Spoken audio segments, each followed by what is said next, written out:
Hey Brian, happy Sunday. And yes, YouTube is the big news on YouTube right now, but I'm not quite sure why. The 10,000 view blackout that you talked about last week is nothing. They are literally saying that in trade for us giving you this service and we're going to give you the majority of the revenue moving forward, we're just saying, you know what, it's kind of hard to track at first, so why don't we just keep the first $20 and we'll call it good. But this platform's going through a lot of changes that'll directly affect creators. From the Nintendo Creators Program that's gotten a lot of flack since its creation, gosh, it's been like a year ago, to the 10,000 blackout, to the battle between the media right now, which is in both their best interest to win because you're talking about $1 billion a year in advertising revenue at stake, to even just the response that the community is having, things like advertisers pulling out. And so the question is, what are the creators on YouTube going to do? If they're only on the platform to make money, then yes, the absolute problem here is that it is changing. Even if the amount of money they could make before all this got complicated to after this is the exact same amount of money, which I don't think it is. I do think it's going to affect that. The question is now, where did that path go? The path has now changed directions, and the easiest path to the top is changing. The algorithm seems to change almost once a week to avoid people gaming it. So the question is, how do I push my stuff to the top if my primary goal is just to make money? But with the top 1% of YouTube channels making a total of $40,000 a year, and you look at the number of hours you have to post, you have to basically post daily,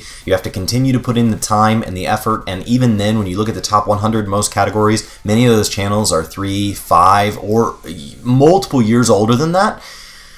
I think you're better off just getting a job. And I'm not saying YouTube isn't a job. I'm just saying that in a traditional sense, you're better off finding an employer that will trade money in trade for your time and just jumping in if getting to the dollar is the primary goal. But if you have a creator who just enjoys sharing content and their only goal as far as revenue goes is to capture what is available and maybe use that to grow their channel or buy props or buy whatever product they're reviewing, it'd be really cool. Brian and I end up buying our own Nintendo Switch and our own Zelda game, but maybe Mario Kart would be purchased by a check from Google. That would be pretty neat. Then this platform really is the best bet. There is no better platform out there right now. There is no other platform that's giving a better share to with a better audience and giving more tools to creators than YouTube. They are still the best. So until YouTube either drops down enough that somebody can pass it, or something brand new out of left field comes up and is just better out of the gate, I don't really see YouTube going anywhere. I just see people being mad. And people are quick to point to the top YouTubers because that's the easiest place to look. So you talk about PewDiePie, Casey Neistat, Philip DeFranco, Vlogbrothers. These are all people that are affected by this. H3H3 has made a lot of posts on this.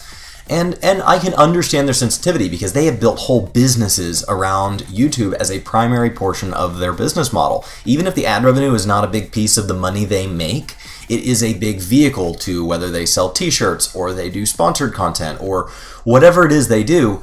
The audience that they have here on YouTube is their brand. It is their value. But as of this February, YouTube has said that over 300 hours of content are being posted to YouTube every single minute. And they're saying it's 1.3 billion active users are watching 3.25 billion hours every single month. Now they're sharing that over 1 billion views per day, so that average watch time is very, very low. And they're saying that 20% of viewers are leaving within the first 10 seconds of a video, which means there's a good portion of viewers who probably haven't even made it as far as we are right now. So let's assume for a moment that there are 100 Casey Neistats posting every single day of the week, which not even Casey Neistat himself does. Casey's current daily average, according to Social Blade, over the last 30 days is 2,761,910 views per day, but he's on his way back, and honestly, for just easy math, let's just call it 3 million for now. Now, if 100 of him post every single day, which I don't think they do, that's 300 million of the 1 billion views that are going out every single day. So yes, it is easy to point at these big influencers, just like on any platform. They're your stars, they're your all-stars, and everybody wants to be one of them,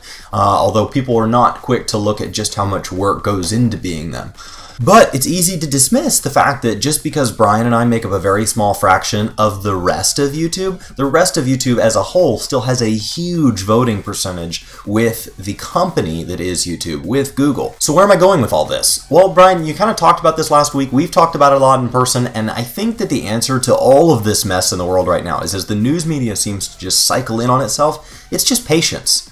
Just get out of it. Just take a look and realize none of this matters to me. PewDiePie got taken out of context for being anti-Semitic. A bunch of advertisers pulled. But meanwhile, I still had a TurboTax pre-roll on my Casey Neistat video that I last watched. I had a Spectrum cable, an internet ad on the last Vlogbrothers video I watched. So advertisers are still here and we are still getting pre-rolls. And at no point have I said, oh wow, I didn't know TurboTax supported Casey. So I think advertisers just need to chill out, and I think they will, because as they pulled from that, they've got a scandal where they're pulling from Fox because of some things going on over there, and it just goes back and forth. Well, this money has to go somewhere. They're going to continue to market.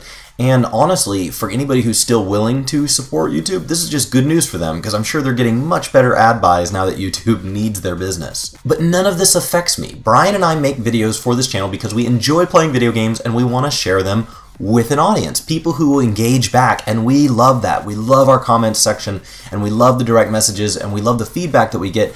And we honestly just get joy out of making the videos themselves. Even if, Brian, you are the only person that watches mine and I'm the only person that watches yours, these are still pretty fun to make. So if we forget about ads for just a tiny little moment, and we forget about the mega corporations that are looking at metadata and saying, oh wow, millions of people watch this cat video versus the two dumb guys making stunts on skateboards versus how to make a cabinet that'll help organize your garage, and we can shift our revenue to make, you know, X% more next year, I don't care about any of that. I just come here to watch the videos I want to watch. If they happen to pre-roll, I understand that there is a business behind it, but it's not something that's my responsibility to run. So as long as Google's taking care of theirs, I just let them run it. And I just come here to watch the content I want to watch. When I'm being a creator, I come here to create the content I want to create, and then I move on with my life. And the only reason I have this amount of time to talk about this is because right now I want to be playing Zelda so bad. But we got Lego Undercover this week, and my wife has had the Switch to a point where last night I just went to bed without her. And I think she thought that it hurt my feelings that she was staying up so late, but I've done it to her a million times. So I'm thrilled that she's loving the game. I'm just waiting for my turn.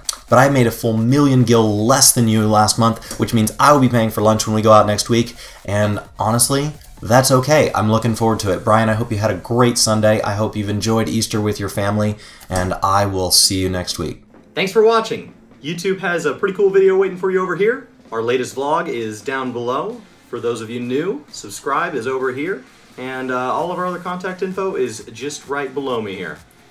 Thanks for watching.